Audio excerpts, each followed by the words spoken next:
So at the time I am doing this, this news has literally just broken. So I know this is going out a lot later in the day on Sunday, but the time I'm doing this, it's 9:45 this morning, and this news is literally just broken. Like in the past 42 hours, minutes ago. And so far, the only Sunday newspapers that have reported on this have been the Times and the Express.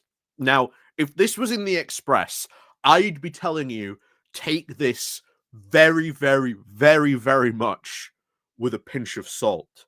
However, however, the fact that this is not just being reported on by the Express, but by the Sunday Times as well. So I think now that there is very, very much so in this a huge, a huge moment rapidly approaching. So, as we've all been saying for quite a while, the upcoming May local elections could very much result in an absolute Tory wipeout. And so far from what we've been seeing, remember, the last time this particular election took place, Boris Johnson was in charge. It was the vaccine bounce.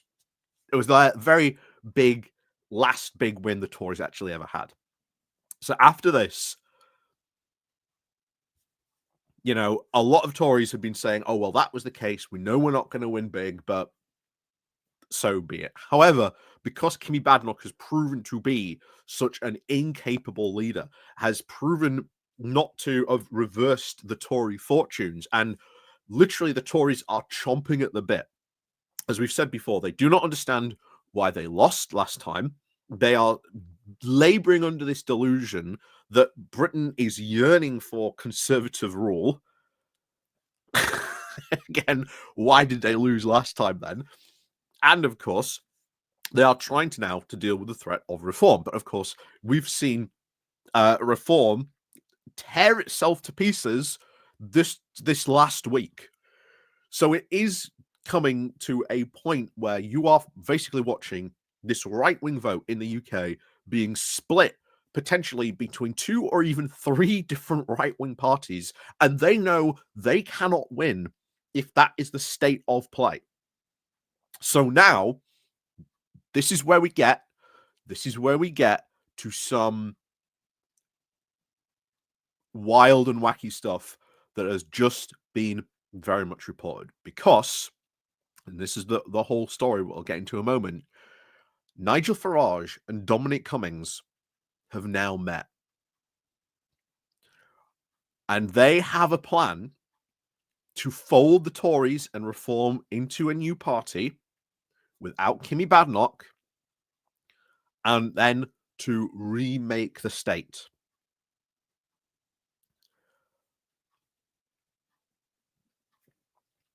So, like I say, so far, only 2 Sunday newspapers are reporting on this. So, again, as I said at the beginning, if this was Express, pinch of salt. But the fact that the Sunday Times is also reporting this as well, I think there's more to this story than at first meets the eye. So things could be about to get very, very interesting politically over here. So before we do go on into covering more of this, please do remember to click on the like, share, and subscribe button. Down below, there are links to my Patreon page, the one-off donation link called Buy Me Coffee, where you can buy me coffee, the YouTube thank you button, and of course, as always, there's the Pony Club down below as well. So we go over to the Sunday Times reporting on this, with Cummings meets Farage to discuss how to remake the state and how to replace the Tories. So, as the Cheltenham Gold Cup entered now its final stages on Friday, Nigel Farage watched the action from the box on the 5th floor of the grandstand.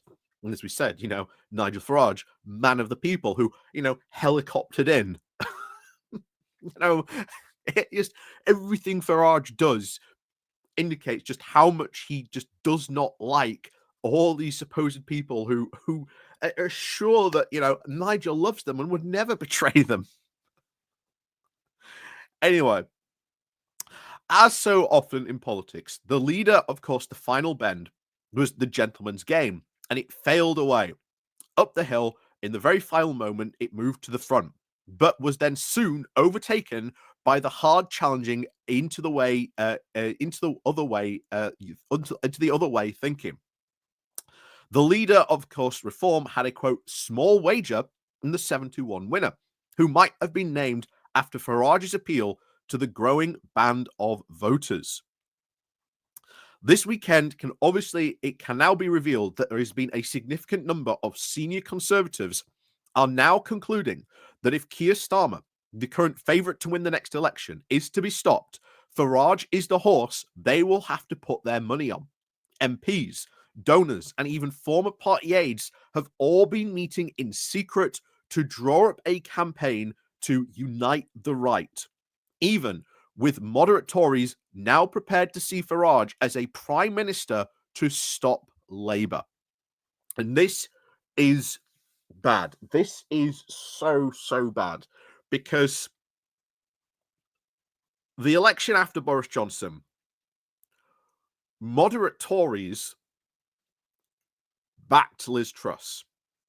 Like, they never want to really admit it, but a lot of moderate Tories backed Liz Truss. They backed the wrong horse. Now, they are right about this. They are worried, of course, that fractured vote on the right wing of their party, on sort of, well, of politics in general. They are worried about that. Just as, we see on the left the fracturing of the left wing vote.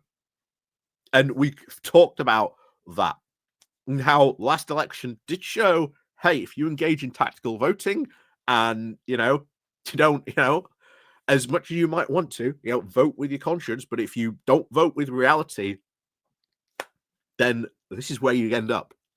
And now you have this campaign to, quote, unite the right. What is this going to be?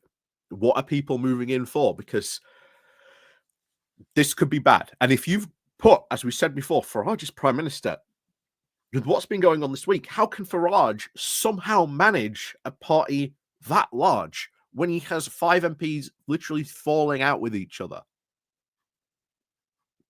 Not only that, but Farage would do stuff to this country which would destroy it. We are talking Liz Truss levels, Donald Trump style of things, where we have seen them crash the economy. And bear in mind, that is what would happen. You would see how bad Nigel Farage would be as prime minister. But this is something now we should be worrying about. This is something now we should be doing that because forces are on the move that have basically said, we hate Keir Starmer, even though apparently, as I am often told by other people, oh, this guy is just, a red Tory. Why then are all these Conservative MPs, donors moving against Keir Starmer to put Nigel Farage in power?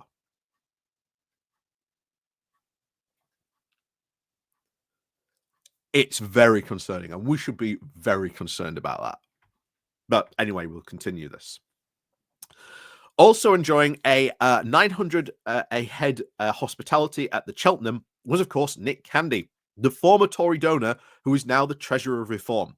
Fanet Monkin, a multimillionaire partner of the tech investment firm IMS Digital Ventures, was also spied on the terrace behind Farage. Sources say other potential donors were, of course, present, including some who had given to the Conservatives in the past. And Farage's Cleve View Box and 6 would have cost between £27,000 to £45,000, depending on the number of guests he was entertaining.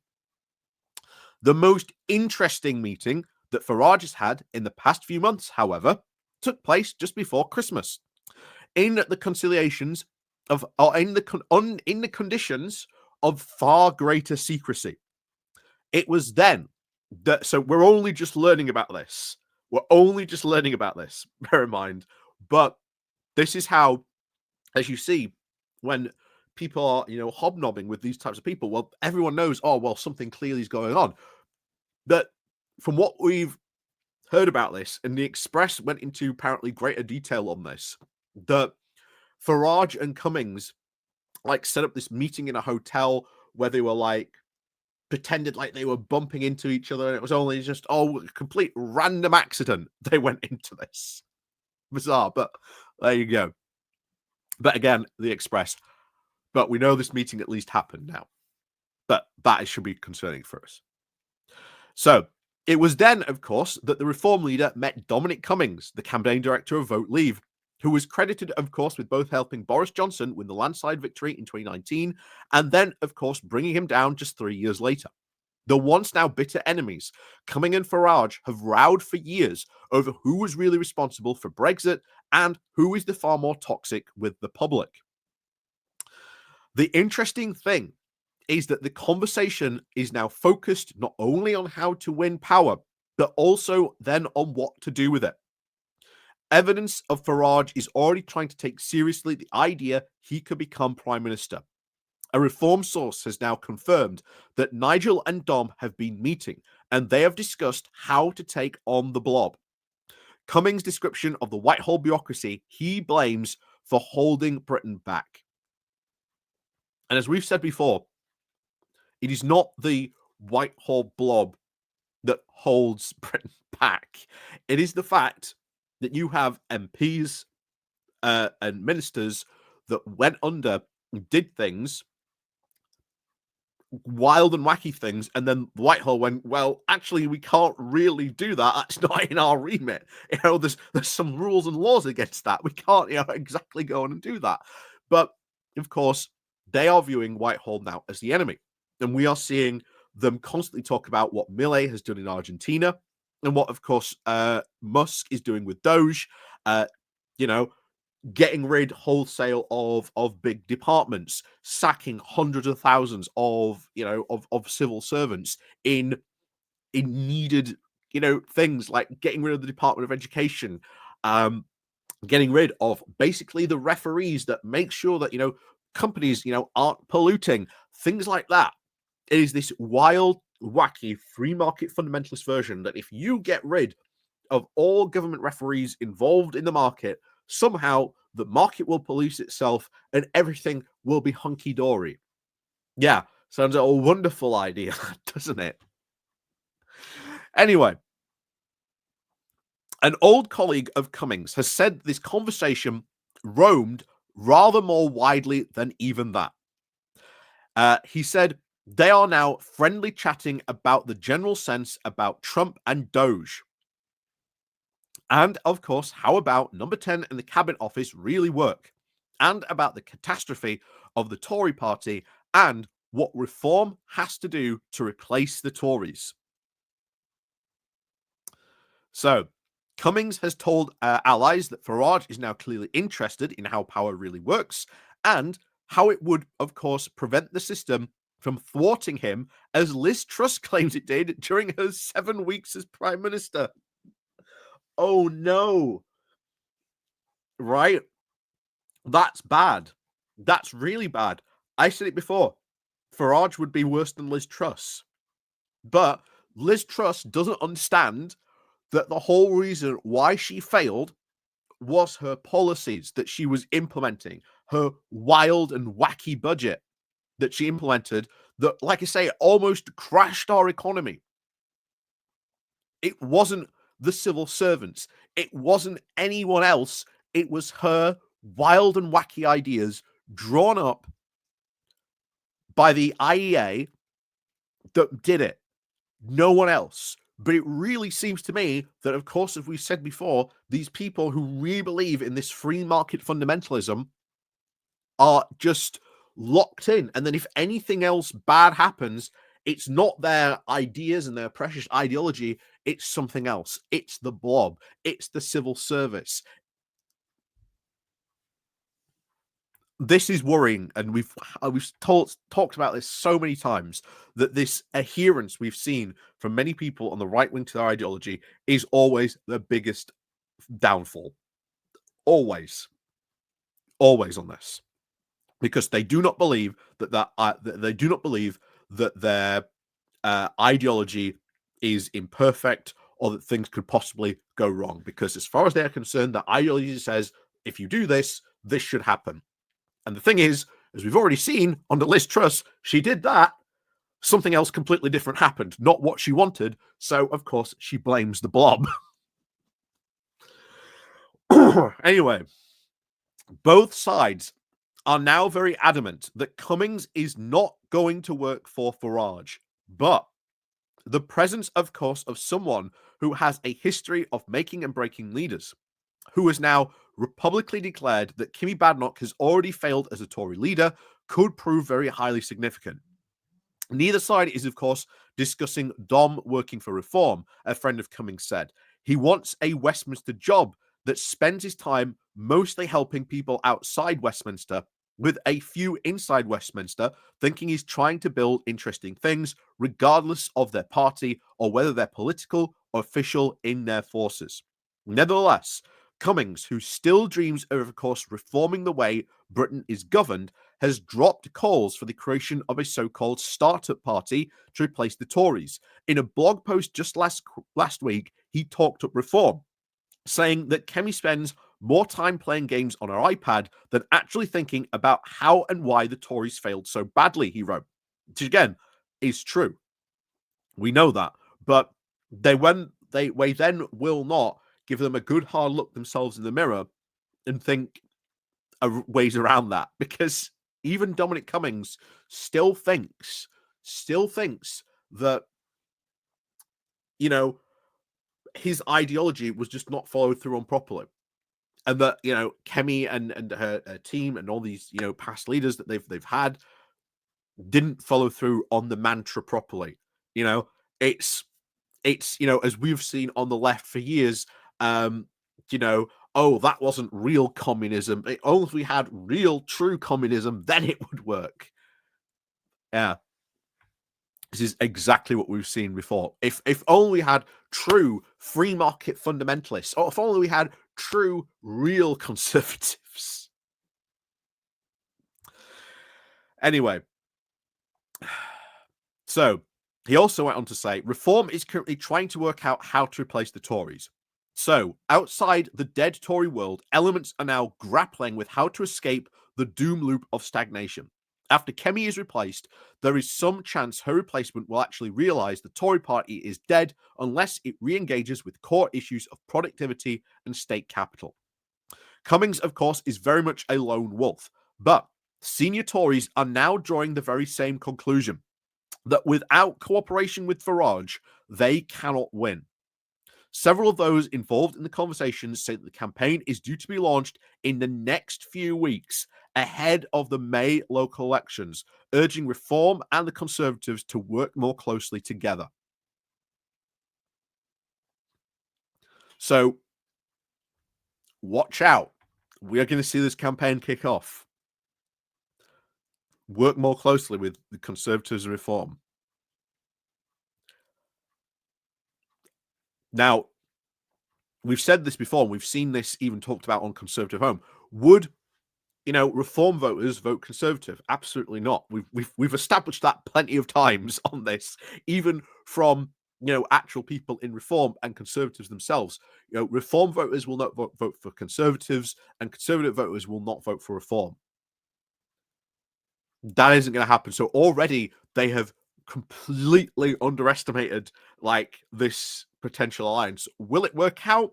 Will it bear any fruit?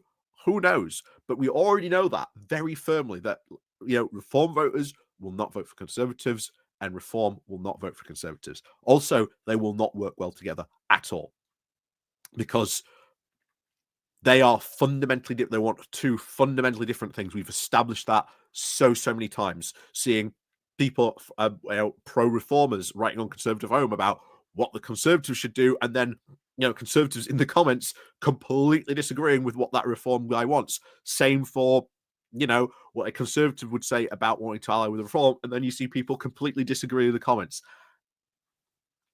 Have they really thought all that through? Who knows? Depends what this campaign actually goes ahead and says. So, like I say, something to watch out for. So, with a significant donor backing now from former Tory and, of course, Reform, aides now plan to make the argument that the right has to unite, as it did in 2019 when Farage stood down the Brexit Party candidates in Tory-held seats.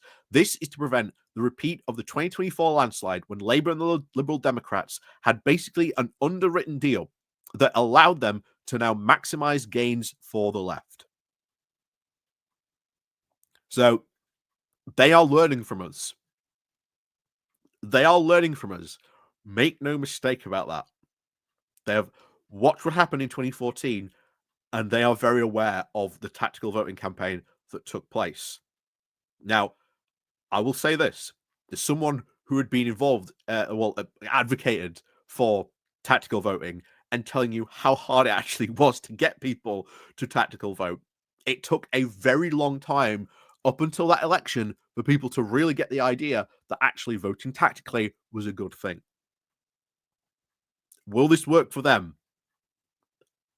Who knows? Depends what they're going to be putting out. But if they're going to put a lot of money into this, then this is something we're going to have to watch out for.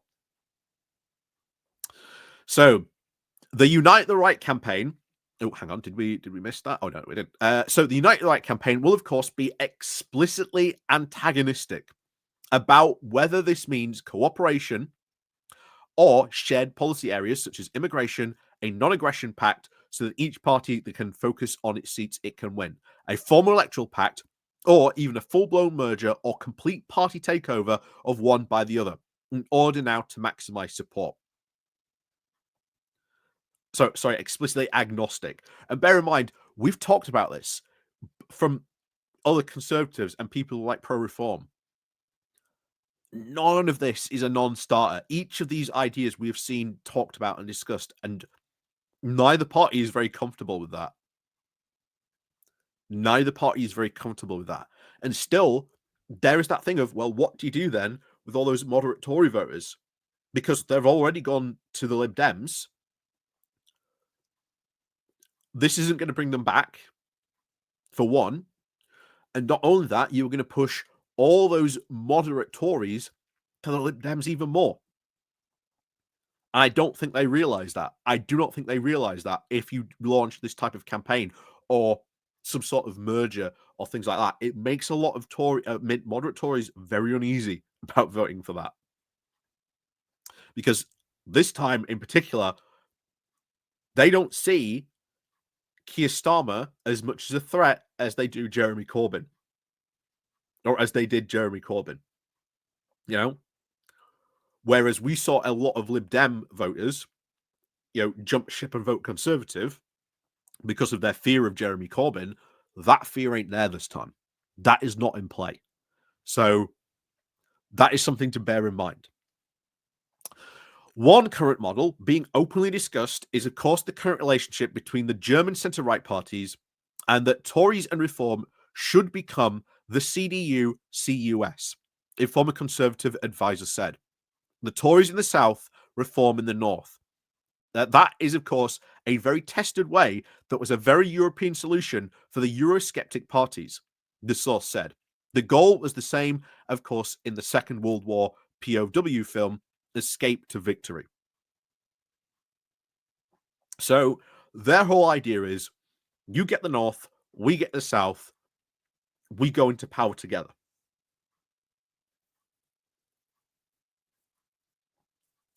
Would, of course, Tories and Reform actually work together? No. There are still fundamental differences in the party. So even if they went through with something like that, that will be very, very hard to actually do and achieve. Because now, what about all those, Northern Tory voters? Well, where do they go? They're not guaranteed to go to Reform. And all those Reform voters in the South, they're probably still going to vote for Reform. Anyway, at this moment, Farage and his closest aides are, of course, opposed to any sort of deal with the Conservatives, currently believing that they are on the verge of electoral breakthrough, especially in local elections on May the 1st, that will give them much of the momentum to become the main opposition party, saying that there is no deal. a Reform spokesperson said, the only reason the Tories are, of course, talking about it is because their poll ratings are about to fall off a cliff. Here's the thing. Will they gain this massive momentum and become the main opposition party? I don't think so. Because every single time these people in this conversation, where is the talks of Lib Dems come up? It's come up once. But they don't seem to understand that for many of like the moderate Tories, there is an alternative. And it's not Labour, it's the Lib Dems. And we've seen this so many times. We saw it in the last election, the run up to the last election as well, underestimating the Lib Dems. And they went on to win fantastic victories in the by-elections before it, the elections now.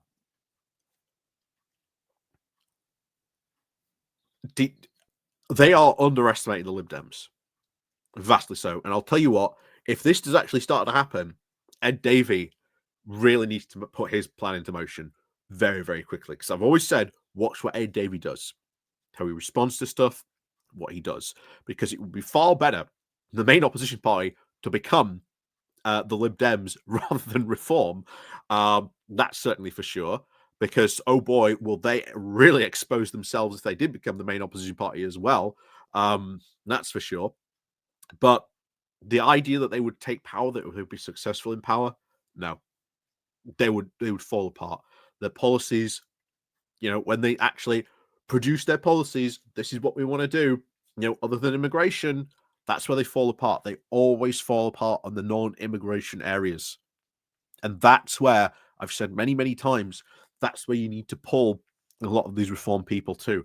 Pull them off immigration, pull them into these other areas they're not that comfortable talking about. Same for Farage as well. It's been shown many, many times he's completely out of step with the rest of the British public on a ton of different topics.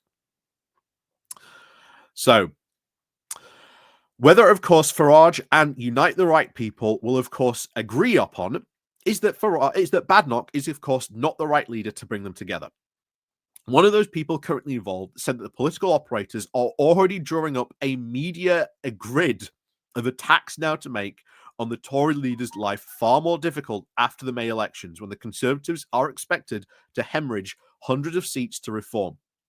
Badenoch is, of course, defending over 1,450 seats, won at the last, of course, in 2021, the high point of the Johnson government, while Labour could only lose a maximum of 350. What about the Lib Dems? What about the Lib Dems in this? I think at these upcoming May local elections, the Lib Dems are going to be winning a lot of seats. I really do. I think they are going to be the main beneficiaries of this. So, we'll get her out sharpish, one plotter said. The more and more MPs realise that she's doomed, a grid is now coming together to bury her in her now disaster from the locals. They keep pressing on her. They keep effing up conference. The party's annals get together in October. It does not, of course, force Badenoch out.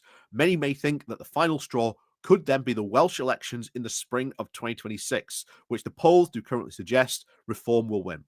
But what would be the momentum when someone more open to the arrangement with Reform could then take over? The assumption, of course, many, that it is Robert Jerrick, the shadowy Justice Secretary, would, of course, likely emerge as the leader. And as I said before, why on what earth is Robert Jerrick going to be any better than Kimmy Badenoch?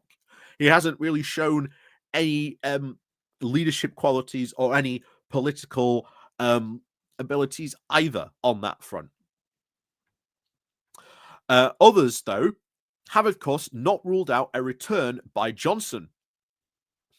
And still thinking that we bring back Johnson and everything will be fantastic. God.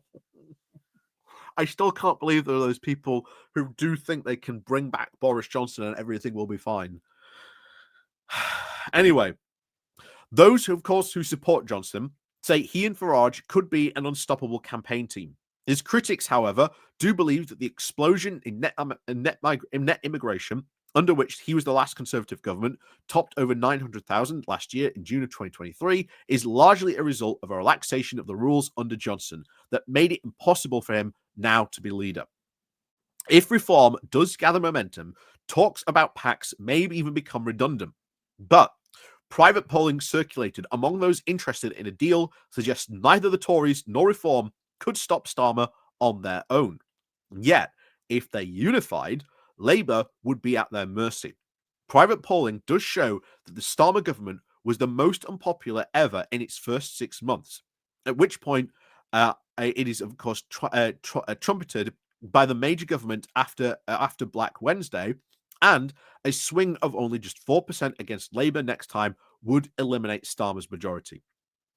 So again, where the Lib Dems come into this, I keep on saying this time and time again whenever these conversations come up. Why do they never talk about the Lib Dems? They are ignored as if they just do not exist. And both Reform and the Conservatives do so at their peril, because there are more moderate Conservatives than there are these hard right-wing lunatics. And they have an option, and it is called the Lib Dem Party. It's not the current Tory party. It is not Reform. It is not even going to vote for Labour. It is the Lib Dems. And we've said this hundreds of thousands of times since the general election. They keep on ignoring the Lib Dems, and they do so at their peril, much to Ed Davey's satisfaction. And remember, Ed Davey pretty much got revenge for the coalition. Ed Davey doing all those stunts, every single one was targeted, specifically targeted.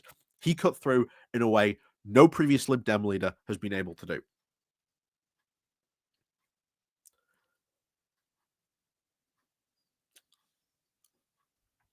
You know, their biggest threat is ironically not each other, it's the Lib Dems and the number of people they're going to lose to them. But anyway, there you go. Anyway, on the right, however, the 1.6 million Reform voters are, of course, Tory defectors. 1 in 5 Tory voters in 2012, 2014 now say they would, of course, vote Reform. 4.7% of the total electorate. That suggests that Tories would need to win 75% of the Reform base, plus every Conservative voter who stayed at home in 2024 all voted tactically against the Conservatives to win a majority in 2029. It would be a triple whammy that seems vanishingly unlikely. And again, Conservative voters who stayed at home, that was another big block of people who didn't vote. They didn't vote Reform. They didn't vote for Conservative. They looked like they didn't go vote for any other party. What happened to them? It's a fascinating, interesting question. Those stay-at-home Conservative voters. Very interesting question on that one. So, one of those who has, of course, studied all this polling has said that the bottom line is that in 2019, the right was united and won in a landslide. In 2024, the left had a deal in all but name, and they won on a landslide. If we unite, we will beat them. If we don't, they will win.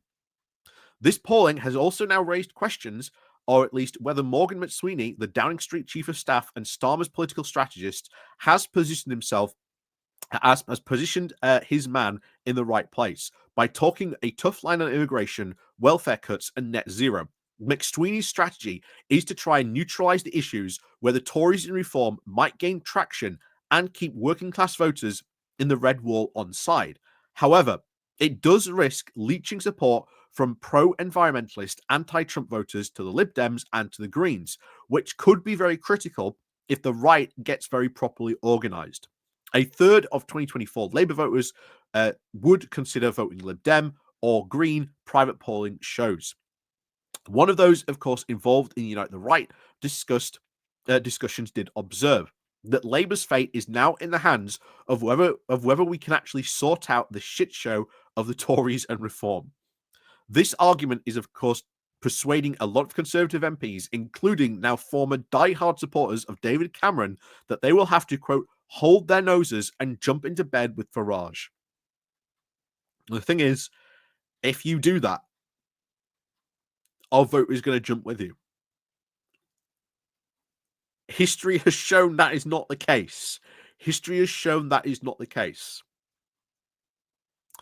So, Badnoch, of course, like Farage, refuses to countenance a pact. Tories, of course, tried to take the initiative this week by trying to launch the Conservative Party's policy review, which is supposed to draw up plans now for the next manifesto. She will give a keynote speech to try and launch this project at the Centre of Policy Studies think tank on Tuesday. Some, of course, expect to see experts now commissioned to write reports. So that will be interesting to see what happens there. Internal critics say that she's currently ignoring, of course, the elephant in the room.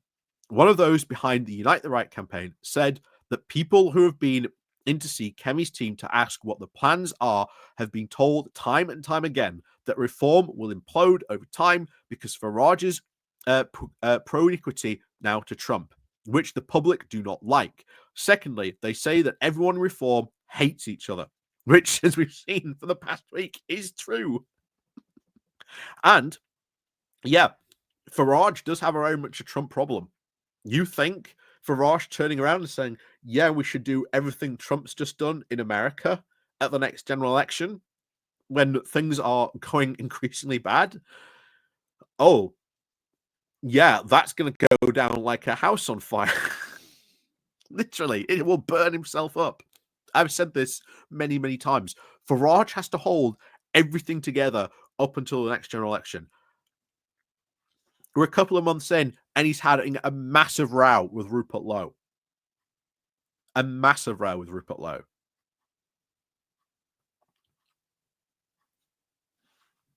It's going to end up being a disaster. Going to end up being a disaster, and these things are going to just happen time and time again, and it will be someone else or something else. You'll see this. This argument has already soured a lot of reform voters, and I don't think this article takes that into account either. So back to this.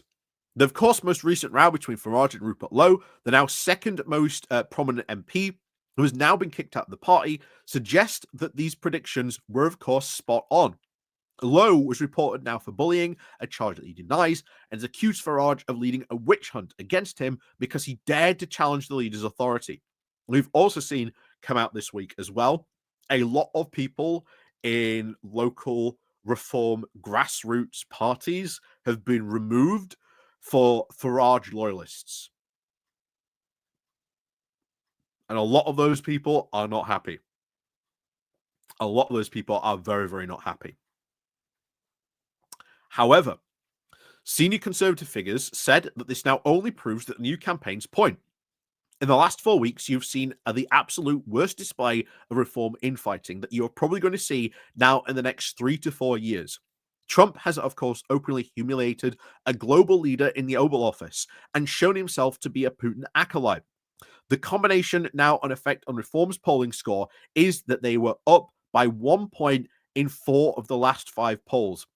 In 2 of those polls, Reform will, of course, ahead of Labour.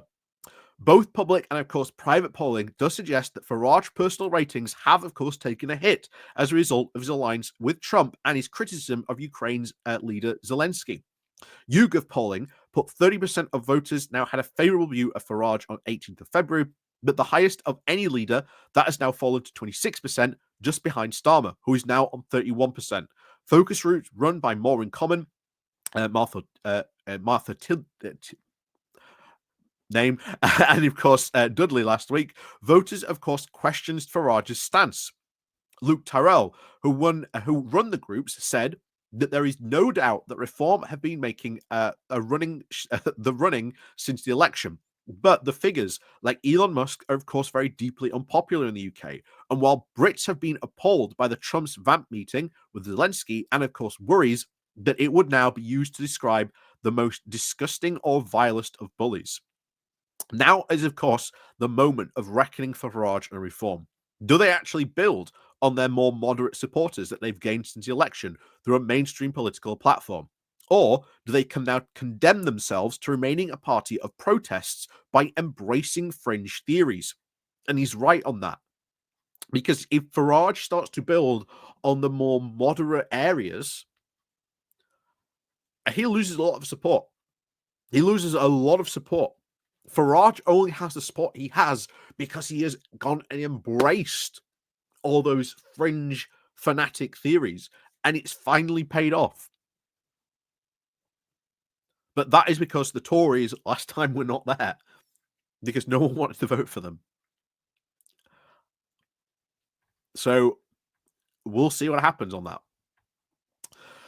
The question, of course, for the next 12 months is whether they all persuade key figures on both sides that they need to change jockey or now backing a different horse to get back to the winning post. So certainly on the right side of politics, you are going to see some very, very interesting changes. Very, very interesting changes, I think, over the next 12 months. Like, say, the local elections, what happens in the aftermath of that, how the results go on that will be, certainly an indicator. As you saw there, the Tory conference in October, going to be yet another big indicator. And then, of course, the Senate and Senate elections in 2026, another big point. So we have those three big event points coming up. Immediately, of course, we've got the local elections coming up. And we'll see how those fold out. But make no mistake, the whole thing that article gets right, and it only gets that right, is that the right-wing vote is split. And so long as that split remains, the right doesn't have any chance of getting back in power. They know it. They've realized that. It's the only thing they've really realized, not policy or their ideological fixation of free market fundamentalism, but they want to go down that exact same path and that pitch. And yet we've already seen that done with Liz Truss. And remember, last time Nigel Farage's promises, his quote contract with the people, was described as Liz Truss on steroids.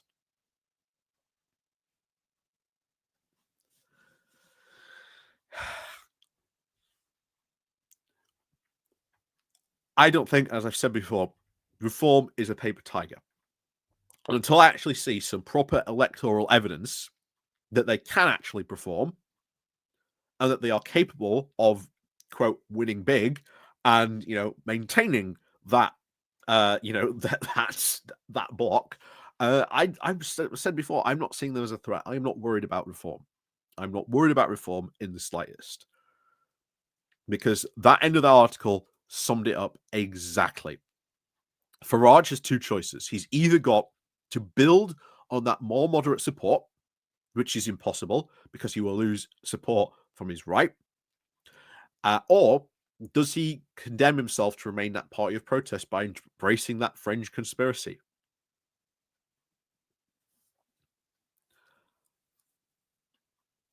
Don't think he is. Don't think he's capable of doing either. And as we've seen before, reform voters aren't going to vote for Tories. Tory voters aren't going to vote for reform. Very implicitly. We've seen that carried out in polls for Conservative Home. And I will say this now, Conservative Home polling has been spot on, so accurately predicting what's going to happen in the Conservative Party so many times. So we'll see. We'll see what happens. But yeah, interesting things afoot. Very interesting things afoot. I think you'll agree in relation to what's going on there indeed. So as always, thank you very much for watching. And of course, as always, click the links down below, Patreon page, buy me coffee, all that good stuff. Hit the like, hit the share button on your way out. And of course, as always, we'll see you all next time.